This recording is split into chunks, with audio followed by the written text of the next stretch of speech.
The storm of debris drifted across the silent edge of the Sol frontier as the rescue corvette glided between shattered hulls. Inside that ship stood a human soldier named Eric, a quiet man who carried himself with steady purpose.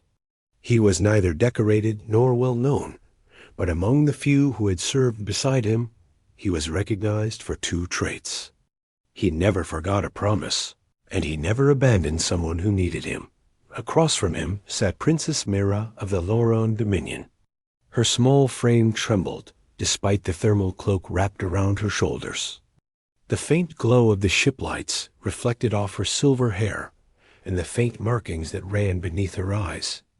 Those marks were symbols of her lineage, known across her people for countless generations. Tonight, though, their meaning did little to comfort her. The escape pod she had been trapped in for 3 days floated somewhere behind them now. When Eric had forced it open, he found her dehydrated, frightened, and certain that her mother would never see her again. He had lifted her out with gentle hands and spoken to her with a calm she had clung to like air. Now she watched him with a mixture of awe and relief as the corvette sped toward the rendezvous point. Meera kept her hands close to her chest as she watched Eric inspect the navigation table. He spoke with the pilot in a low voice, outlining their plan to reach the Loron flagship before hostile scavenger fleets detected them. When he finished, he noticed Meera staring and walked to her with a reassuring nod. "You are safe now," he said as he sat across from her. She took a slow breath, steadying herself. "Because of you," she answered. Eric shook his head. "Because we found you in time. Anyone would have done the same." Her expression softened. "Not anyone. You risked crossing into the Red Rift alone. My people feared that region for centuries. Yet you entered without hesitation." He looked away for a moment. Fear is useful until it keeps someone from doing the right thing. Meera watched him in silence.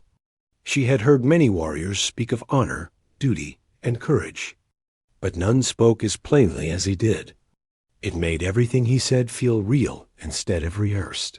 The ship shuddered slightly as it passed through a denser layer of drifting wreckage. Meera flinched before catching herself. Eric placed a hand on the table between them to reassure her. "You are not alone anymore," he said. Her throat tightened. The words echoed things she had whispered to herself again and again in the escape pod. She had tried to stay brave as metal creaked around her. She had told herself that her mother would find her, but each hour that passed made the hope weaker. Eric hadn't just rescued her. He had pulled her back from a place she feared she would never escape. Minutes passed before she could speak again. "My mother will want to see you." "She must." Her voice quivered. "She will want to thank you herself." Eric gave a small shrug. "If she wishes." "She will. I know she will." And Meera was right. The Loron flagship, Luminar Throne, appeared in the viewport as a shimmering crescent of silver. The moment the corvette sent its transmission, the flagship responded with frantic urgency. The corvette was granted priority clearance, and a medical team rushed toward the landing bay before the ship even touched the deck. But Queen Lyra herself moved faster than any of them. She sprinted with a grace that seemed impossible for someone in full ceremonial armor.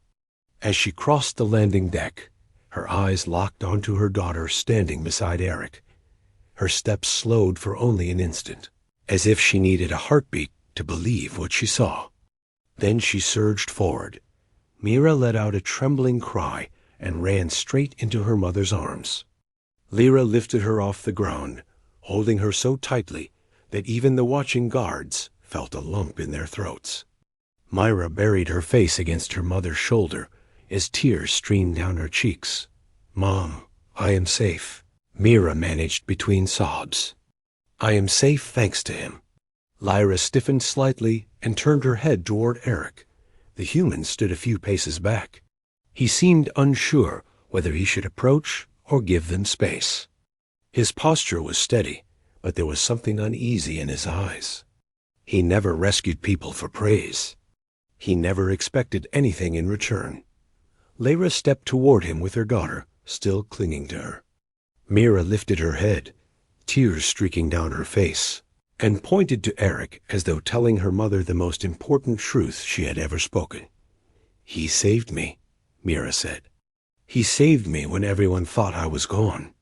Lyra looked at Eric for a long moment, her gaze sharp yet filled with gratitude. "Human soldier," she said, "you have returned my daughter to me when hope itself seemed lost." Eric lowered his head slightly. She was alive. I could not leave her. Lyra took a slow breath as her eyes glistened. "You did more than rescue her. You gave her back her future. You gave me back my heart." Meera tightened her grip around her mother's arm. Lyra stroked her daughter's hair before turning her full attention to Eric once more. "You will come with us," Lyra said. "You will stand before the council so all may know what you have done." Eric looked surprised. "That is not necessary." Lyra's voice softened, though the firmness behind it remained. "It is necessary for me." She gestured for him to follow as she led Meera toward the inner hall. The medical team rushed to assist, but Meera refused to release her mother. Lyra carried her daughter down the passage while Eric walked beside them. They reached a private chamber where a medic insisted on examining Meera. Lyra finally let her daughter sit on a cushioned bed, but her hand remained intertwined with Meera's, as if she feared letting go would make the girl vanish again. The medic inspected Meera carefully. Dehydration, mild shock, minor bruises. Nothing severe. When the medic stepped away, Lyra spoke softly to her daughter. "I thought I had lost you." Meera leaned against her mother. "So did I, but he came." Lyra looked at Eric again. "How did you find her escape pod in such a vast region?" Eric pulled a small tracker from his pocket. "Her pod's beacon was weak, almost dead. I followed it through the debris. The rift storms nearly hit it." Lyra stared at the tracker. "Your people have always navigated dangers others avoid." Eric gave a faint, tired smile. "We learned by making many mistakes." When the medic stepped out, Lyra approached Eric once more. Meera watched with a worried expression, as though she feared her mother would dismiss or overlook what Eric had done. But Lyra did neither. "I owe you a debt greater than any title or medal can express," the Queen said. "If you ever need aid from my people, if you ever call for help, I will answer." Eric opened his mouth to reply, but Meera spoke first. "Please stay with us for a while," she said. "Just until we return home." Eric hesitated. "Your High Council might not appreciate a human soldier being on board." Lyra lifted her chin. "Let them object if they dare." Meera smiled for the first time since her rescue. Eric felt something warm settle in his chest at the sight. Over the next hours, the ship traveled back toward Loran space. Meera rested in a private chamber while Eric remained outside with several Loran guards. They kept glancing at him with curiosity. Humans had a reputation across the galaxy for resilience, stubbornness, and unpredictability. Today, though, that reputation shifted into something else.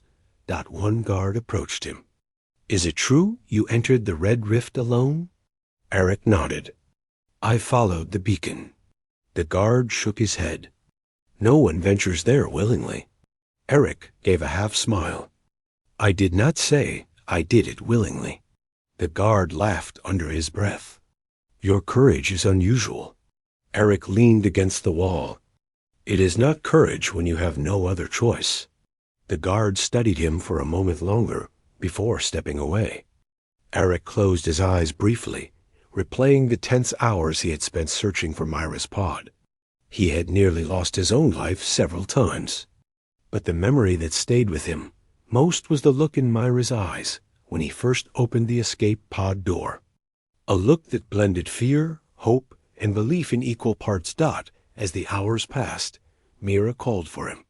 Eric entered the chamber quietly, and found her sitting upright with a blanket draped around her shoulders. She seemed stronger now, though exhaustion still lingered in her eyes. "Mom is meeting with the council," Meera said.